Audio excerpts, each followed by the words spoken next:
Terima kasih atas kesempatannya ya.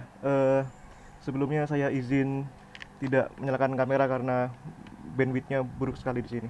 Ya, bentar.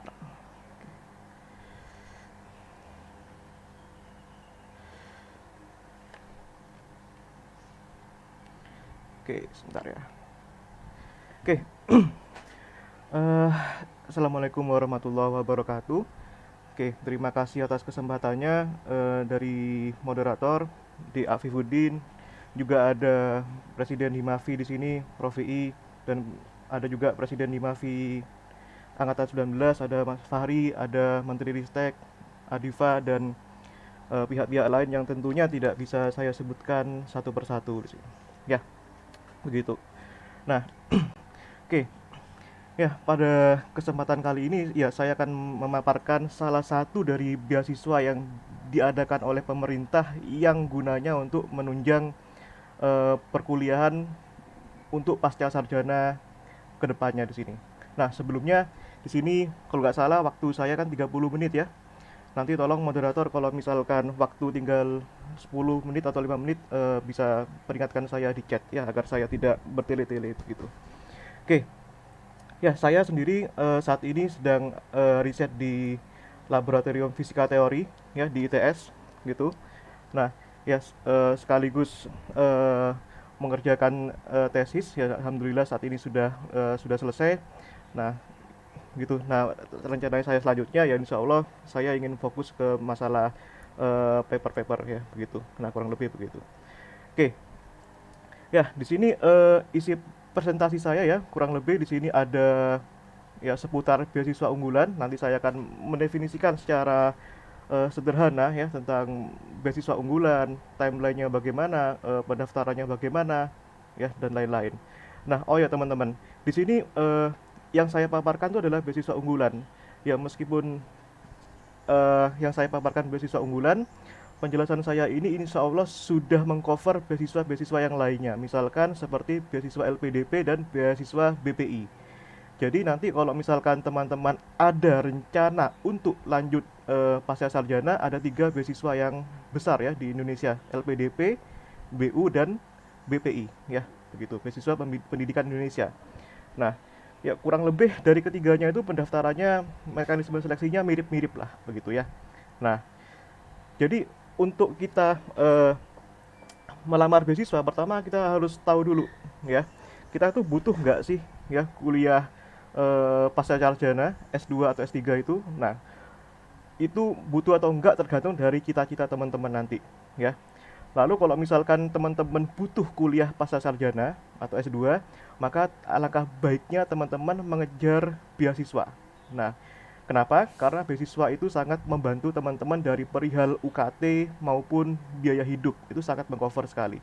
Karena kalau misalkan nggak ada beasiswa itu eh, kayak UKT dan biaya hidup tuh nggak tercover. Jadi teman-teman nanti karena UKT yang cukup mahal ya di S2 itu lebih mahal dari S1, maka nanti takutnya teman-teman akan terdikte untuk kuliah sambil kerja. Nah, sementara disarankan ketika teman-teman kuliah S2 itu teman-teman bisa fokus belajar. Nah, sehingga teman-teman tidak ada beban untuk sambil bekerja begitu. Nah, untuk mengejar beasiswa itu ya teman-teman tentu harus lolos seleksi kampusnya dan lolos seleksi beasiswanya karena lolos seleksi beasiswanya saja nggak cukup kalau nggak lolos seleksi masuk kampusnya begitu ya.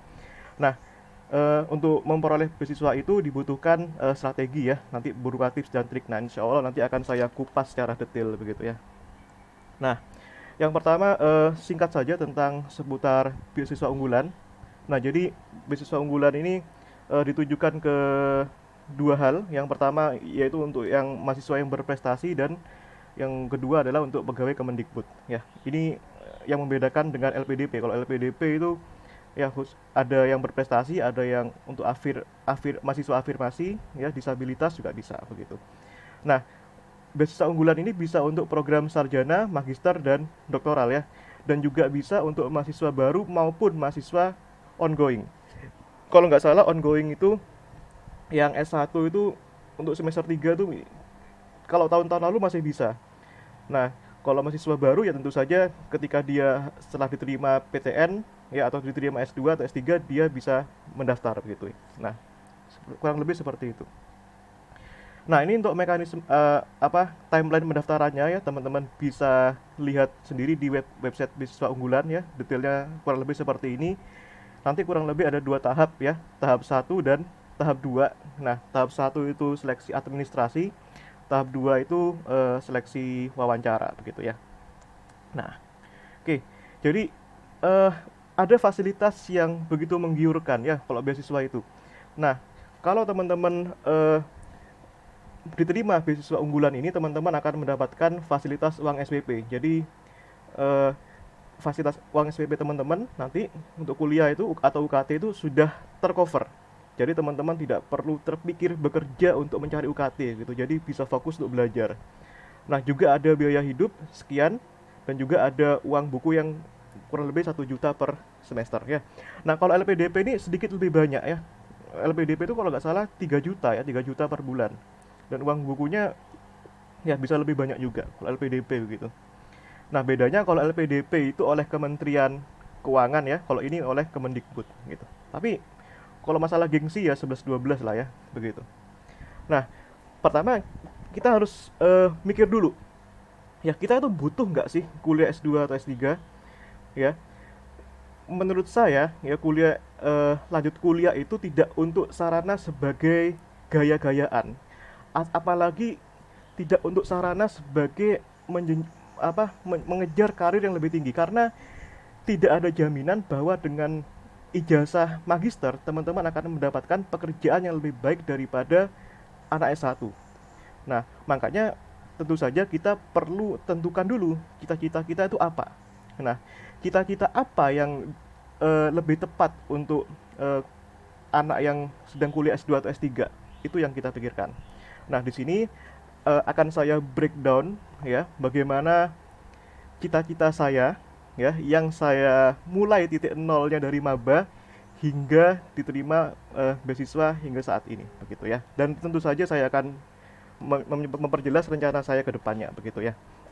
Nah, pertama kita mikir dulu butuh nggak sih ya kuliah S2 atau S3. Yang bisa menjawab ya teman-teman sendiri begitu. Kalau teman-teman butuh ya, ya teman-teman sebaiknya disarankan untuk bercita-cita meriset di BRIN ya.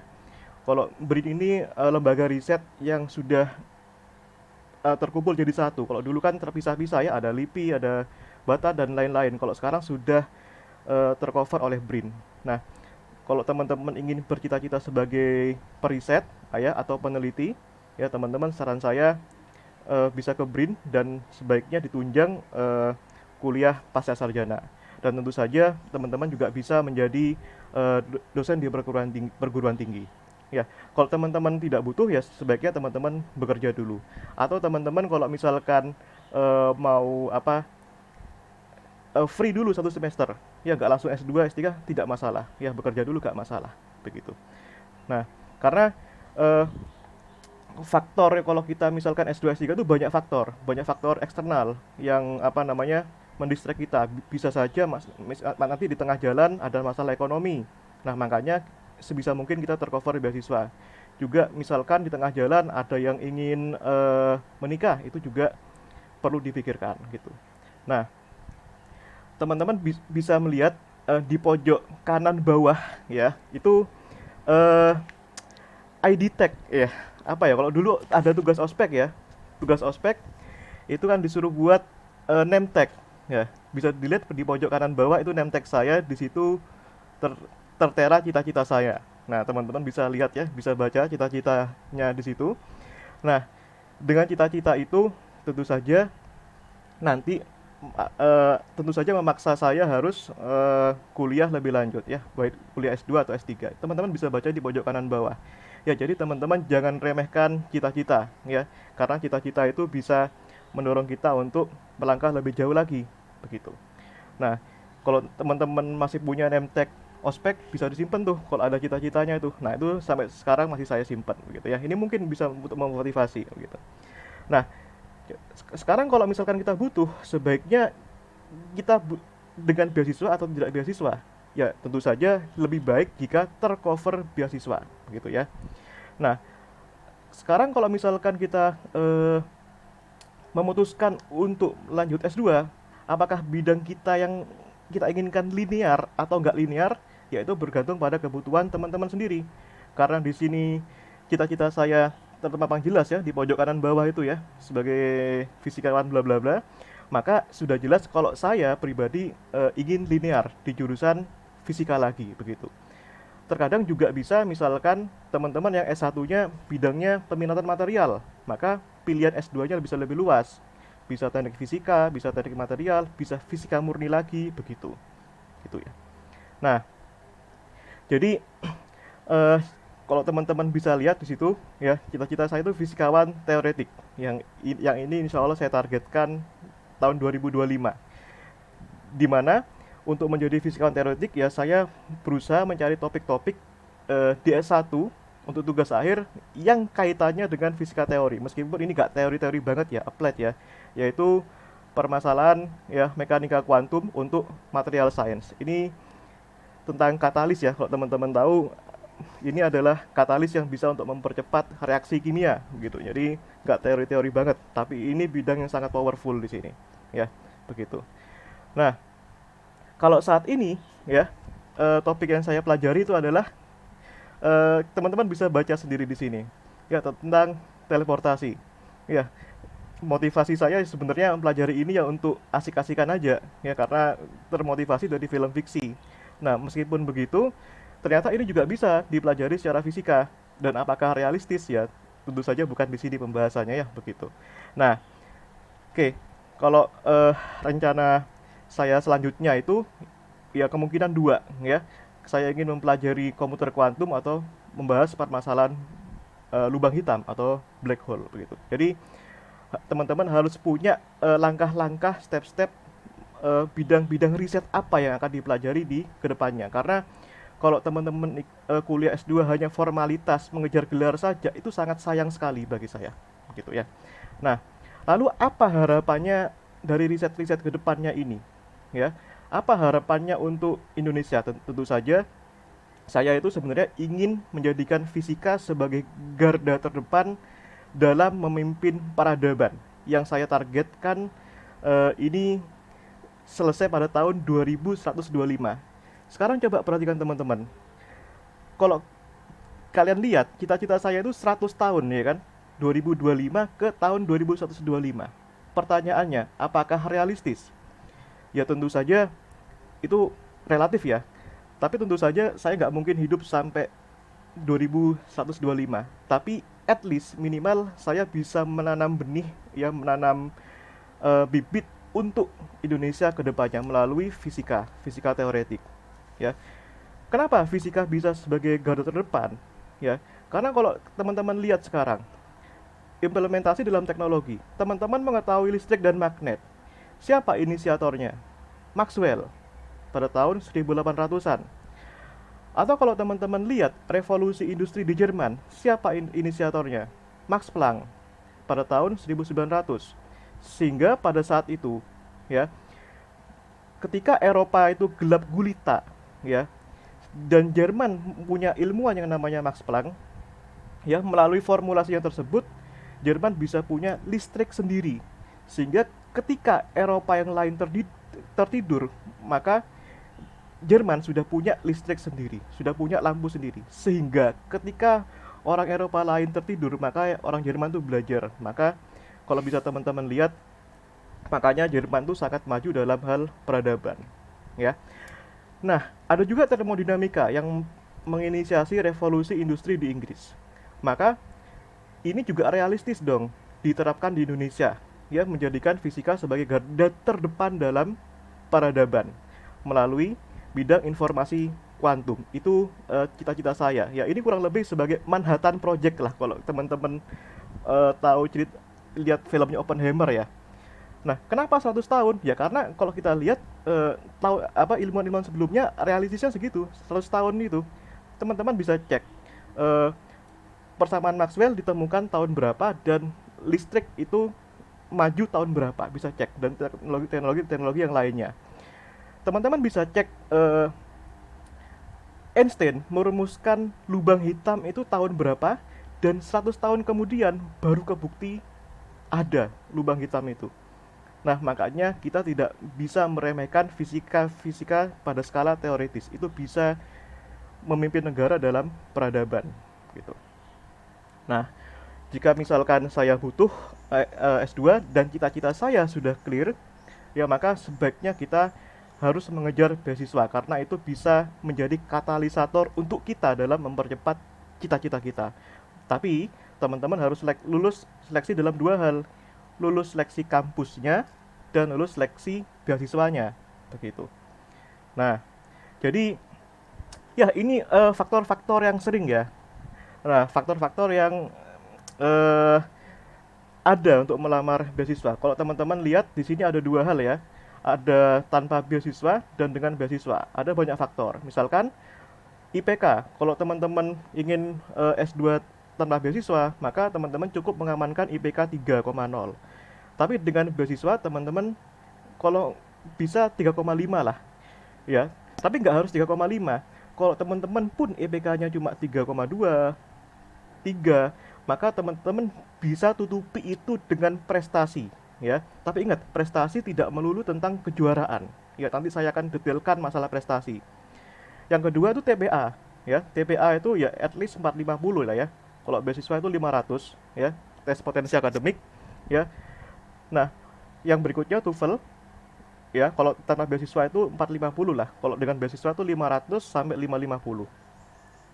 Nah, lalu berikutnya teman-teman harus punya ide penelitian, ya. Nah, kalau baik tanpa beasiswa maupun dengan beasiswa. Tapi biasanya kalau dengan beasiswa itu teman-teman harus punya proposalnya, harus bisa membuat proposal. Nah, tapi kadang juga ada kampus ya, seleksi kampus itu rancangan penelitiannya itu membutuhkan proposal seperti UGM. Nah, dan lain-lain ya. Nah, kalau tanpa beasiswa itu tidak perlu ditekankan prestasi karena banyak banget ya anak yang diterima S2 itu prestasi akademiknya itu hampir gak ada juga banyak. Tapi kalau misalkan teman-teman ingin beasiswa maka ditekankan harus ada prestasi ya. Yang berikutnya publikasi. Nah, publikasi ini hukumnya sunnah ya, tapi kalau ada itu lebih baik. Maka saran saya teman-teman itu kolaborasi dengan penelitian dosen. Teman-teman nggak harus nunggu lulus untuk publikasi internasional. Teman-teman bisa kolaborasi dengan dosen-dosen di Fisika UNER gitu. Nah, minta topik, lalu teman-teman bisa presentasi di konferensi internasional. Yang berikutnya adalah surat rekomendasi. Ya, ini wajib. Ya. Nah, detail masing-masing nanti akan saya jelaskan ya. Nah, tapi yang teman-teman tahu, teman-teman harus lulus seleksi kampusnya dan lulus seleksi beasiswanya. Ini dua hal yang harus teman-teman penuhi. Nah, kalau seleksi kampus tuh secara umum ada tiga, ada administrasi, wawancara, dan seleksi tulis, ya seleksi fisikanya begitu. Nah, tapi juga ada kampus yang nggak ada seleksi tulisannya, seleksi fisikanya, yaitu kayak UGM itu nggak ada. Tapi juga ada kampus yang seleksi tulisnya itu sangat ketat, kayak ITB, itu ya. Tapi kebanyakan kampus tuh melaksanakan seleksi tulis tuh cuma formalitas saja. Jadi kalau saya bilang dari riset yang saya lakukan tuh hampir auto keterima begitu loh. Tapi kalau misalkan tes tulis itu kurang, teman-teman tetap akan diterima tapi dengan matrikulasi, ya kuliah tambahan begitu. Nah, kalau beasiswanya itu ada tiga secara umum. Ada seleksi administrasi, wawancara, dan skolastik, ya. Skolastik ini untuk LPDP ya. Nah, kalau beasiswa unggulan nggak ada, ya. Nah, kalau skolastik itu ya kurang lebih sama kayak TBA lah. Nah, tapi kalau LPDP itu teman-teman bisa nggak usah tes skolastik, asalkan teman-teman sudah diterima kampusnya dulu. Nah, maka kalau teman-teman sudah diterima kampus, nggak usah seleksi skolastik. Tapi kalau teman-teman belum diterima kampus, maka teman-teman harus tes skolastik dulu, begitu. Jadi kurang lebih hampir sama sebenarnya, gitu. Nah, ini ya. Kalau pertama kita bahas dulu seleksi kampusnya. Ya, kalau teman-teman tahu kampus-kampus top ya kayak UGM, ITB, UI dan sebagainya kurang lebih eh, ada seleksi administrasi dan wawancara ya.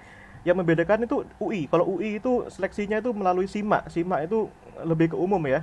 Ada bahasa Inggris, TPA dan lain-lain. Nah, UI itu perkecualian, tapi sekali lagi teman-teman cari apa yang teman-teman butuhkan. Karena saya ingin fisika teori, maka saya milih antara ITB atau ITS.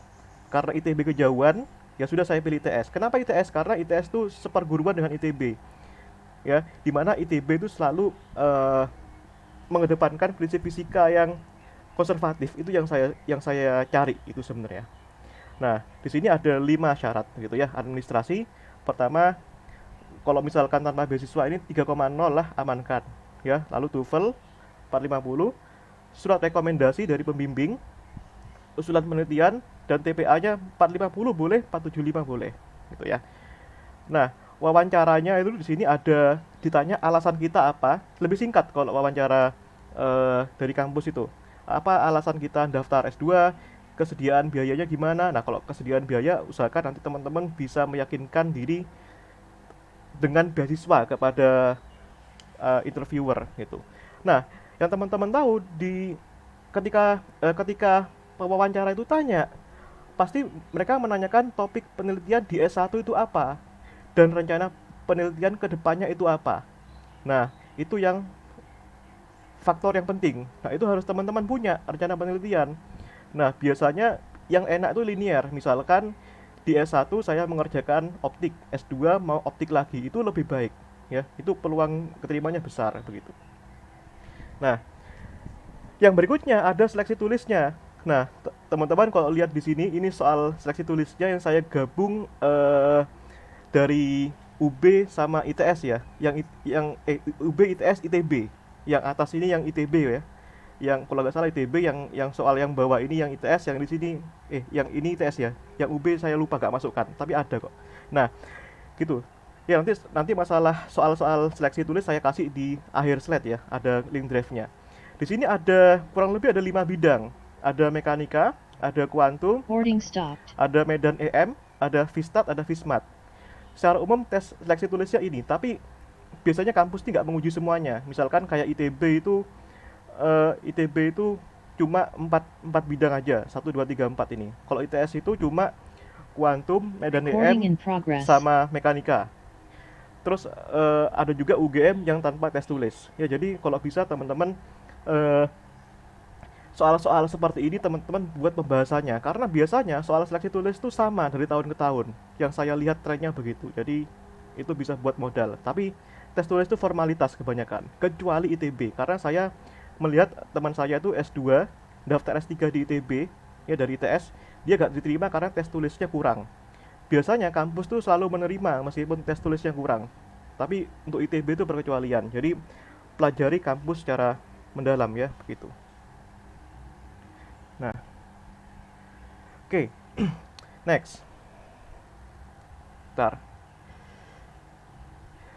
Nah, kalau misalkan seleksi beasiswanya itu syaratnya lebih ketat ya. Nah, yang pertama ada IPK. Kalau beasiswa unggulan itu minimal 3,25. Ya, ini minimalis ya. Ya, tadi seperti yang saya bilang 3,5 itu ideal. Tapi minimalis 3,25 begitu.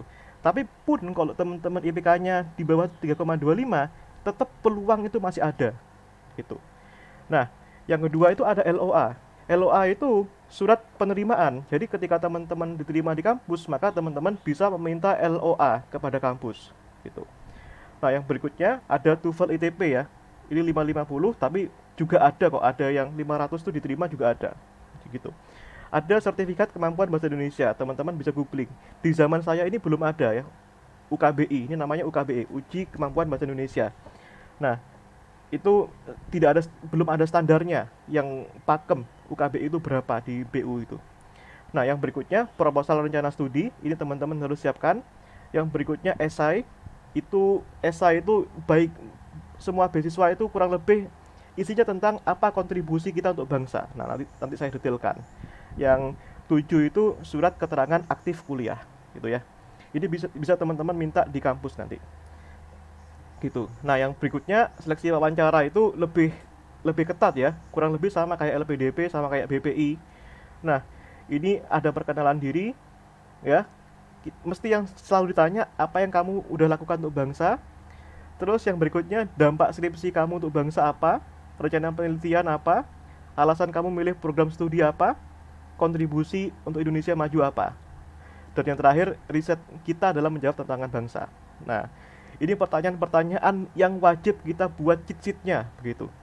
Tapi teman-teman akan lebih mengalir untuk menjawab ini kalau teman-teman sudah punya rancangan cita-cita yang pakem gitu. Nah, oleh karena itu, teman-teman butuh strategi, tips, dan trik. Ya, kurang lebih seperti itu. Nah, teman-teman harus buat rencana. Karena nggak mungkin teman-teman mau berperang tapi nggak ada rencana. Itu kan sama aja kayak bunuh diri. Jadi, rencana itu disiapkan dari sekarang. Yang lagi semester eh, yang lagi semester bawah, misalkan yang lagi semester 3, yang lagi semester 5, yang lagi semester 7, yang sudah mau lulus itu semua siapkan strategi. Ya, jangan khawatir, tidak ada kata terlambat. Semua punya kesempatan yang sama, begitu.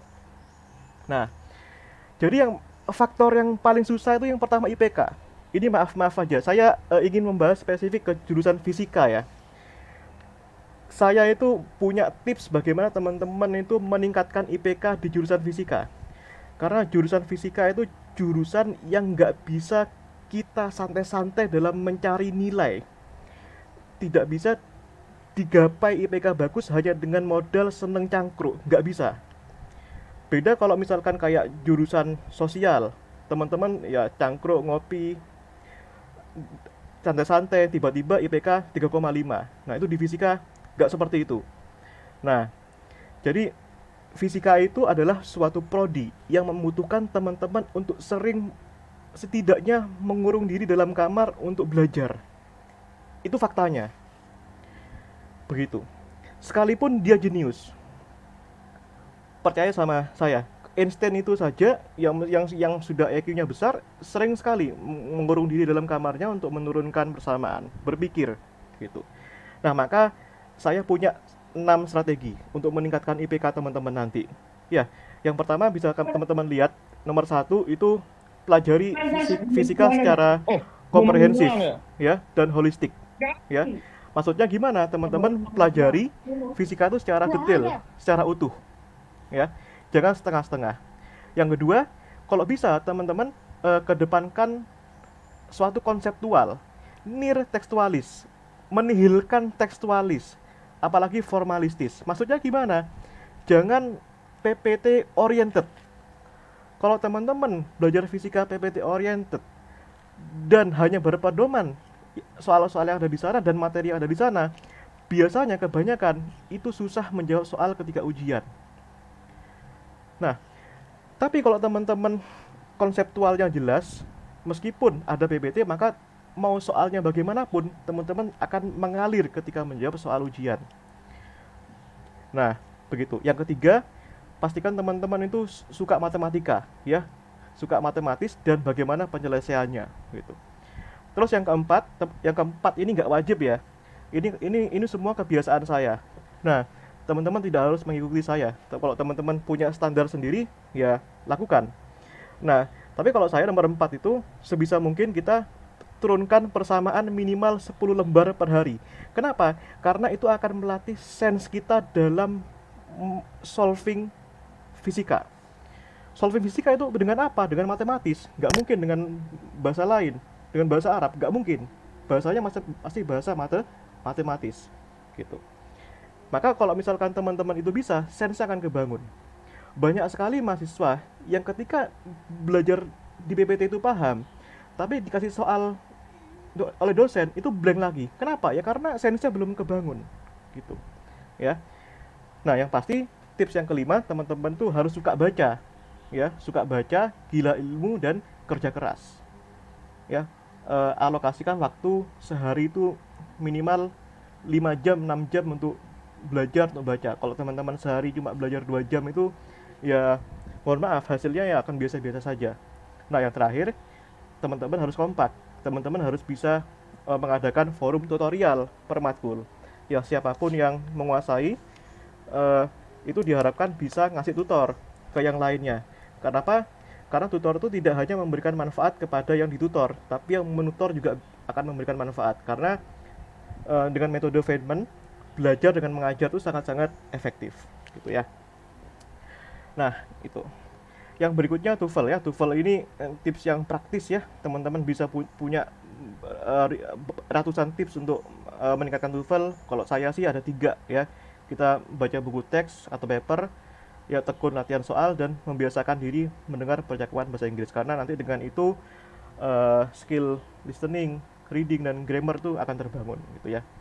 Kalau TPA itu ya teman-teman bisa punya banyak tips juga selain daripada ini ya. Teman-teman bisa latihan soal, cari video, dan yang terpenting rajin ya atau tekun dalam mengerjakan latihan soal. Ya TPA ini sama kayak skolastik lah di LPDP itu. Nah, yang berikutnya ada surat rekomendasi. Ya, kalau teman-teman mau ngelamar S2, baik seleksi kampus maupun dari beasiswanya, itu harus ada rekomendasi. Rekomendasi itu 2, ya. Nah, tapi disarankan kalau teman-teman peluangnya mau lebih besar, rekomendasi itu 2. Yang satu dari pembimbing, yang kedua itu dari orang yang pangkatnya lebih tinggi dari yang pembimbingnya. Misalkan kalau saya dulu, pembimbingnya kan Pak Feb dengan Pak Heri. Ya, saya milih rekomendator saya adalah Pak Heri, yang kedua adalah Profesor Yasin, almarhum Profesor Yasin. Karena pada saat itu Profesor Yasin itu sudah dekan, jadi peluang keterimanya besar. Karena gini, pihak penyeleksi akan mikir, oh ini penyeleksinya pangkatnya tinggi, sudah profesor, sudah hebat, ini pasti sudah percaya nih sama mahasiswanya, maka ya udah diterima begitu. Ya semakin pangkatnya tinggi semakin baik gitu. Nah, yang berikutnya LOA. LOA itu nanti teman-teman mendapatkan ya. LOA itu ketika sudah diterima seleksi gitu. Letter of acceptance. Ini jangan sampai hilang kalau sudah diterima ya gitu. Nah, yang berikutnya teman-teman harus tahu pentingnya prestasi ya. Nah, karena banyak sekali IPK mahasiswa itu yang bagus. Pelamar beasiswa itu yang IPK 3,5 itu banyak banget gitu loh. Nah, maka yang terpenting itu teman-teman harus punya prestasi yang mumpuni ya. Nggak harus medali ya, nggak harus juara, tapi minimal teman-teman bisa jadi finalis atau delegasi ya, yang itu dibuktikan dengan sertifikat. Itu sudah sangat berharga sekali. Jadi rugi kalau teman-teman nanti kuliah hanya mengejar IPK. Oke, teman-teman IPK-nya bagus, 4,0 misalkan. Tapi apa artinya kalau kita lulus gak membawa apa-apa? Jadi sangat rugi. Karena nanti pelamar beasiswa itu yang aku lihat itu ngeri-ngeri sih. Prestasinya. Ada temanku yang diterima LPDP itu medali perunggu MIPA. Ada juga finalis lomba ini, finalis lomba itu, pernah jadi pertukaran pelajar, pernah jadi presenter gitu.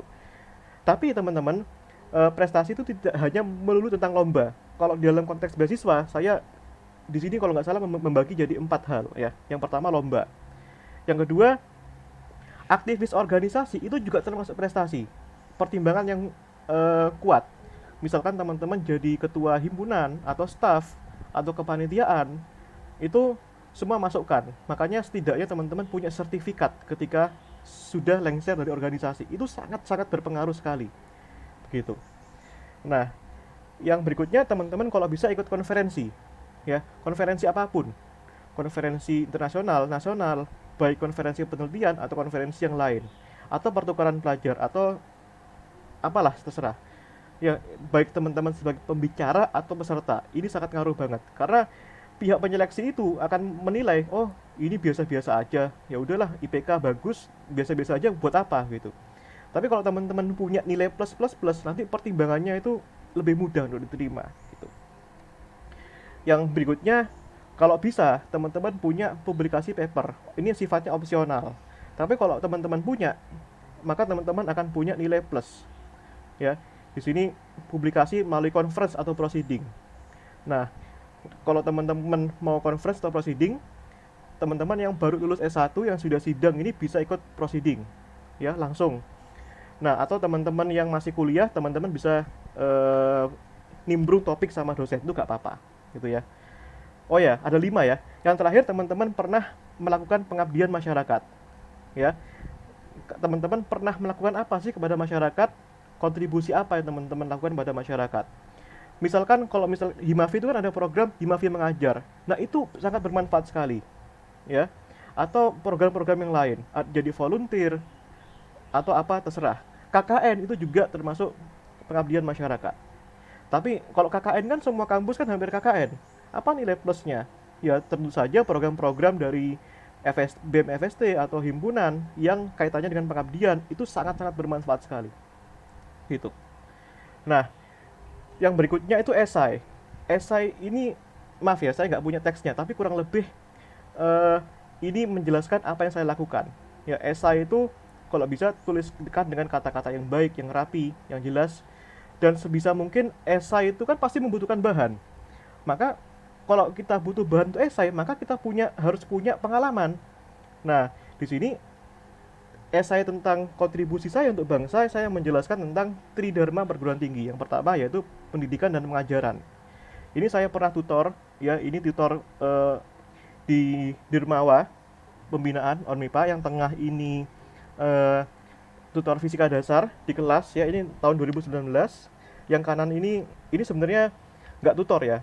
Saya tuh tutor di ITS, cuma fotonya hilang. Jadi saya cari foto yang serupa lah gitu. Nah, jadi di bidang pendidikan dan pengajaran saya berkontribusi melalui tutorial. Nah, yang berikutnya penelitian dan pengembangan. Jadi ketika saya lulus 2021, saya sudah punya publikasi, ya. Publikasi itu output penelitian. Ini di jurnal Q4, ya. Kalau Q4 itu kan sudah bagus, apalagi Q3, Q2, Q1. Nah, jadi ini bukan skripsi saya ya. Jadi saya itu punya proyek sampingan di samping skripsi. Nah, itu menggunakan teori orbital molekuler. Jadi ya udah, saya sama Mas Derian punya proyek sampingan. Jadi kerjain skripsi juga ada proyek sampingan saya kerjakan, dan lumayan bisa publikasi di AIP. Nah, ini Q4 gitu. Nah, yang kedua PKM. Ya, ini kalau teman-teman tahu berita ini di UNER, ini PKM saya sebenarnya. Nah, yang bersama dua teman saya. Cuma sayang di berita ini nggak ada nama saya. Tapi ini serius, ini kelompok saya yang buat dulu. Ini tentang alat konversi energi listrik dari cahaya matahari menggunakan sel Peltier, ya. Ini PKM. Tapi saya tidak mencapai tingkatan PIMNAS, hanya tingkatan didanai saja gitu. Nah, yang berikut ini tapi meskipun saya punya penelitian, tetap nanti saya rencananya akan melakukan penelitian-penelitian yang lebih intens, ya, karena saya suka riset gitu loh. Ya. Sejak S1 saya suka riset, dan sekarang saya semakin suka riset. Nah, ini ide saya untuk penelitian selanjutnya, dan sebenarnya tidak hanya ini, ya, gitu. Nah, selain itu juga ada skripsi, ya. Skripsi itu bisa jadi kontribusi kita untuk bangsa, ya, dalam bidang penelitian dan pengembangan. Yang pertama ini skripsi saya ini di bidang material science, ya. Nah, menggunakan DFT. Nah, ini berbau-bau kimia, ya.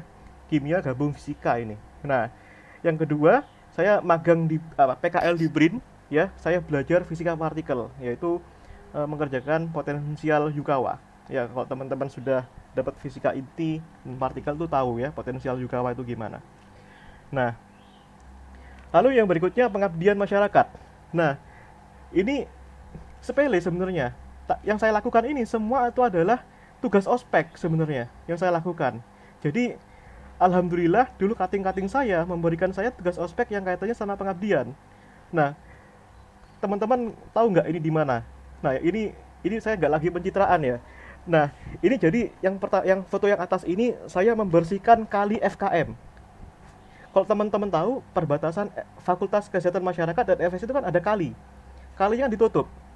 Jadi dulu itu ada hukuman ospek lah kurang lebih. Hukumannya adalah membersihkan kali ini. Nah, jadi membersihkan kali ini saya tulis di esai sebagai pengabdian. Nah, meskipun hal-hal kecil tapi itu sangat berpengaruh. Nah, lalu yang bawah ini, yang dua bawah ini itu adalah proyek membagikan topi caping ke masyarakat pedesaan di kayaknya di Kenjeran gitu. Jadi tugas ospek sekecil apapun itu bisa sebagai sarana untuk manfaat kita ke depannya. Apalagi kalau teman-teman mengikuti proyek-proyek yang seperti Hima lakukan atau BEM lakukan, proyek dan di pedesaan-pedesaan itu luar biasa. Ini juga ada KKN ya, yang KKN saya nggak punya fotonya gitu. Nah, oke, yang berikutnya masalah wawancara. Ya, ini tak bedah sedikit ya tentang wawancara ya, bagaimana menjawabnya. Oke, ada 4 pertanyaan ya. Yang pertama, alasan kita mendaftar S2.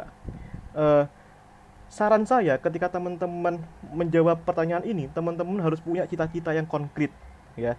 Kalau saya sendiri, saya sudah jelaskan di awal, yaitu menjadi fisikawan teori. Maka itulah yang menjadi alasan saya mendaftar S2 ketika ditanyai dosen ya. Nah, itu. Yang kedua, kesediaan biaya. Ya alhamdulillah tercover dengan beasiswa gitu. Nah, ini juga biasanya juga ada pertanyaan begini ketika S2, apakah kamu akan menikah? Nah, kalau itu saya jujur, saya jawab enggak. Ya, karena itu bisa menjadi faktor hambatan tersendiri nantinya, gitu.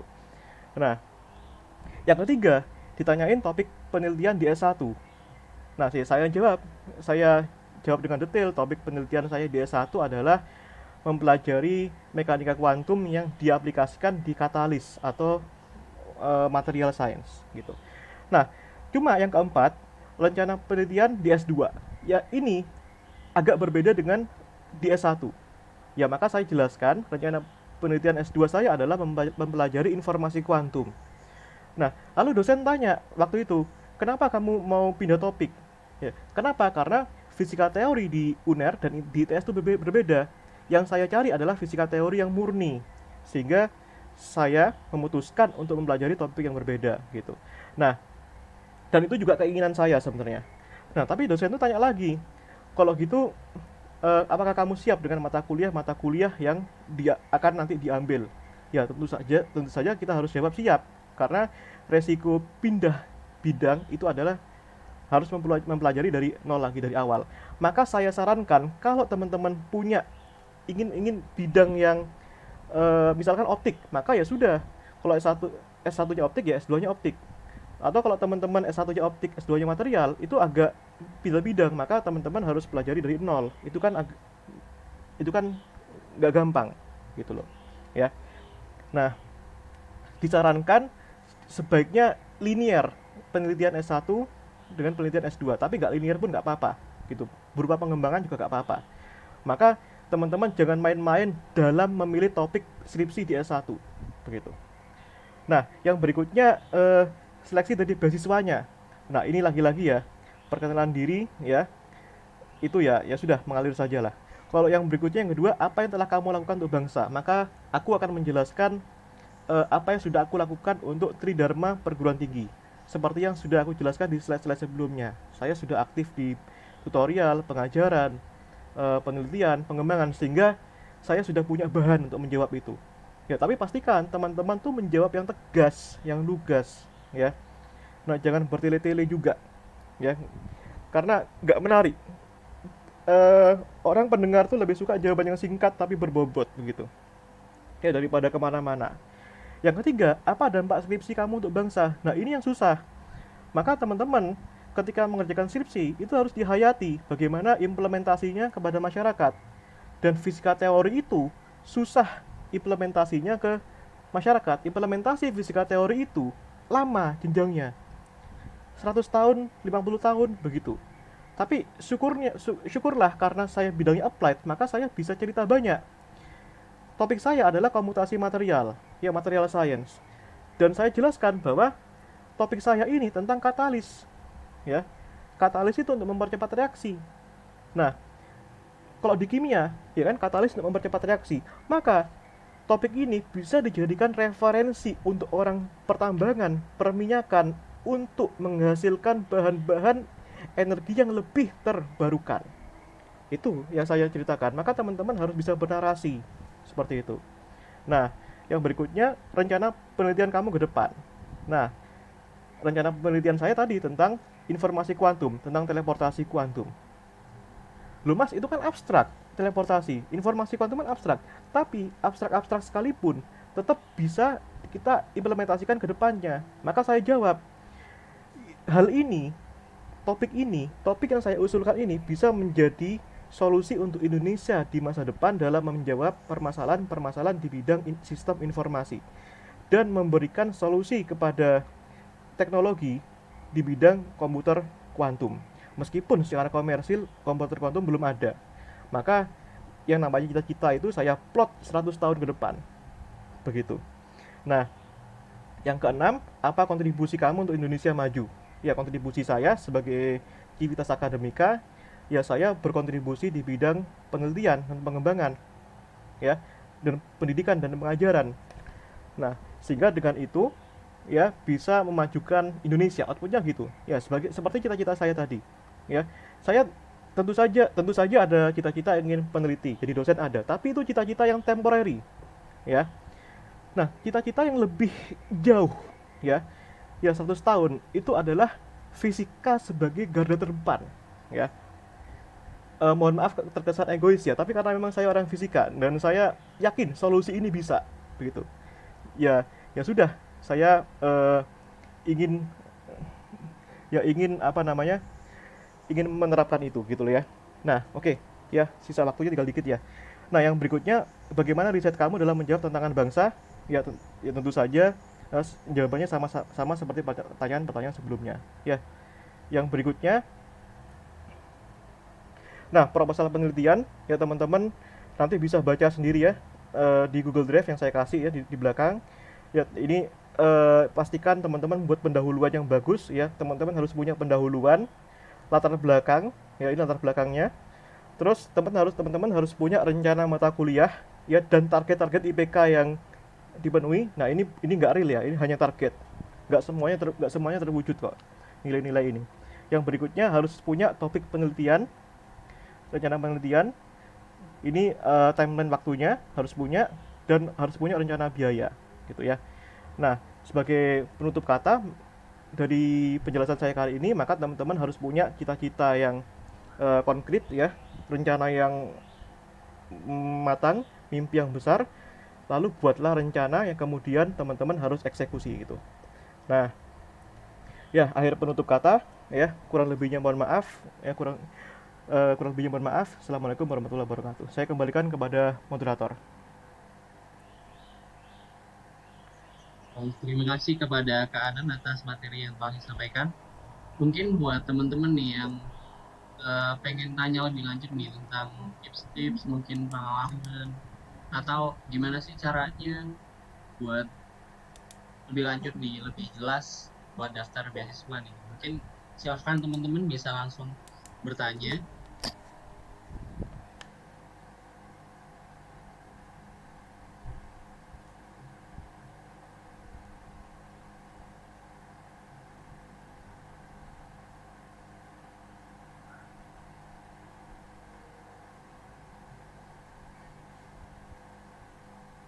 Mungkin untuk Kak Kurnia. Baik,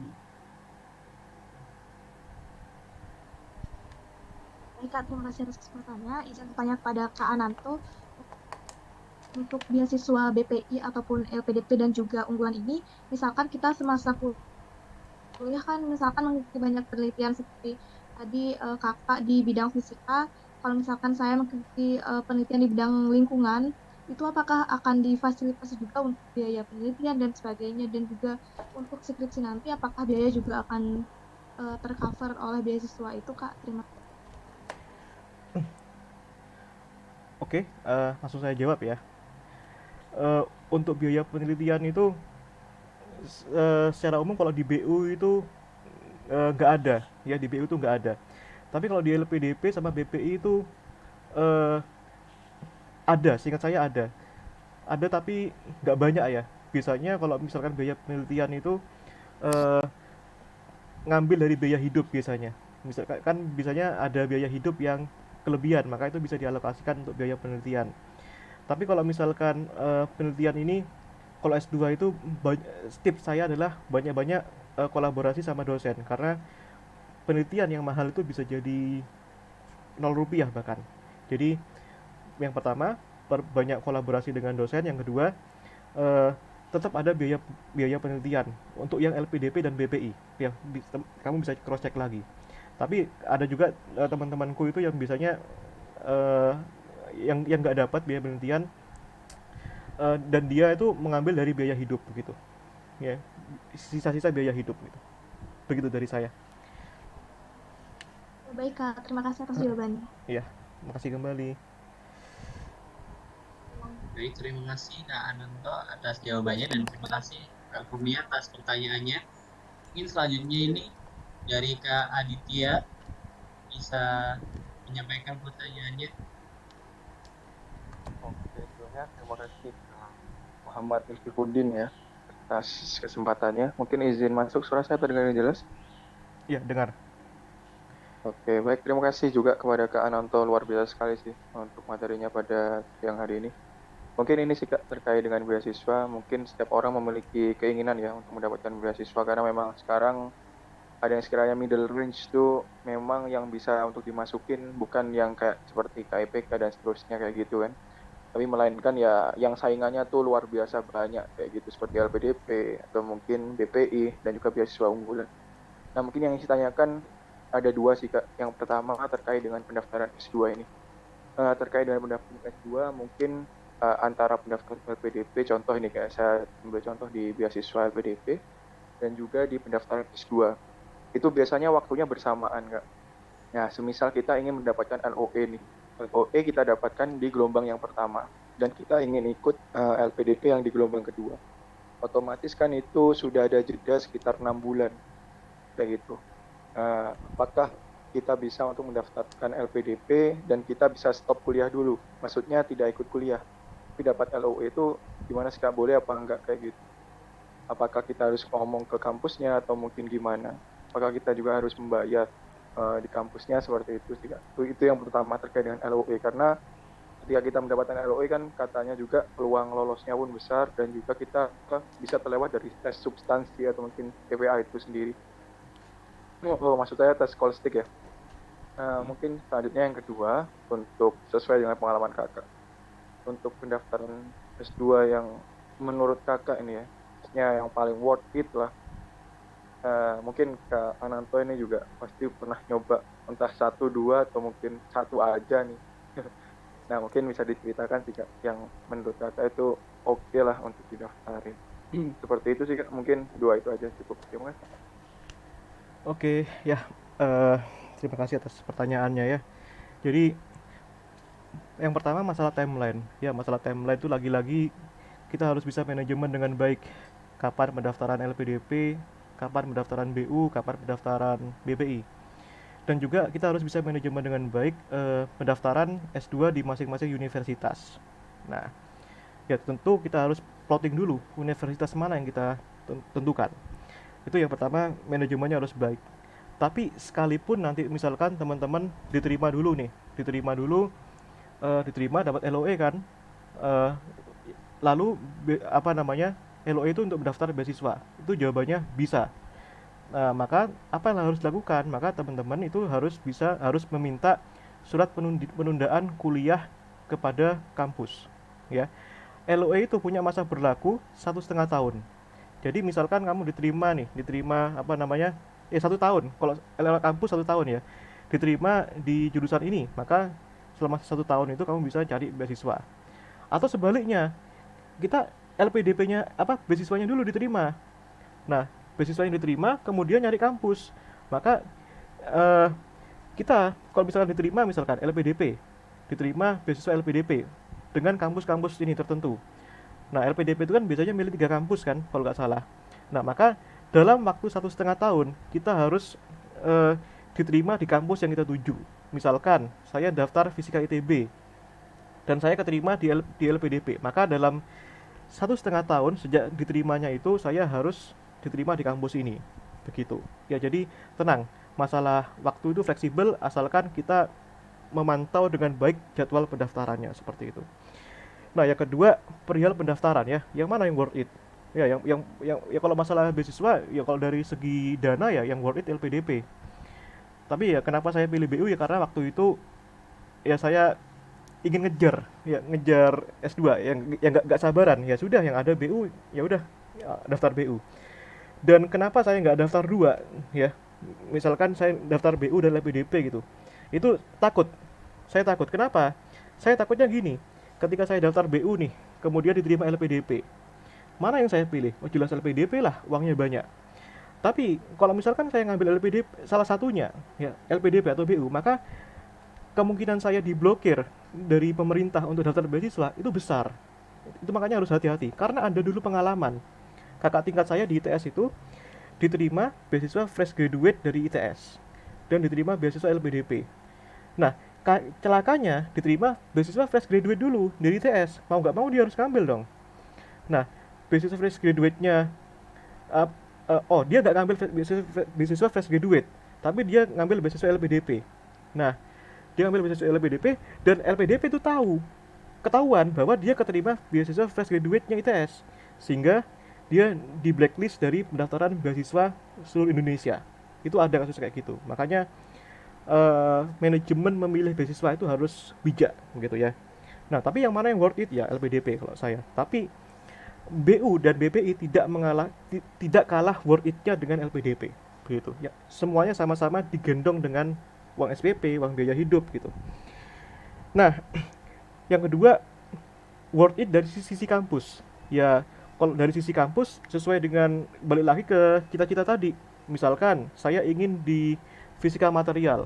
Kalau fisika material di kampus manapun tuh bagus. UGM bagus, di ITB bagus, UI bagus. Tapi kalau karena saya fisika teori, saya itu milih antara ITB dan ITS yang paling worth it gitu. Kalau saya seperti itu. Kenapa? Karena kalau kita memilih kampus, kita harus juga teliti dosen-dosennya. Buat apa kita ingin suatu bidang, tapi bidang itu tidak terfasilitasi di kampusnya, begitu. Jadi karena S2 itu kan penelitiannya kan sudah mengkerucut, tidak seperti S1 gitu. Ya. Jadi pahami bidang-bidang penelitian dosen yang ada di eh, kampus masing-masing, begitu.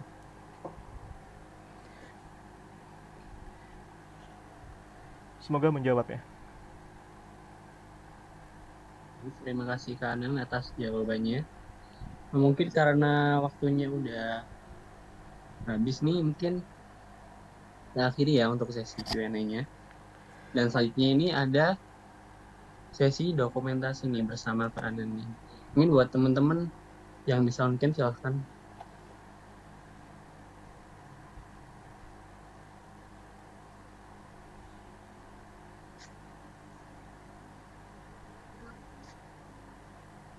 Untuk panitia yang bertugas, saya hitung ya. 3, 2, 1.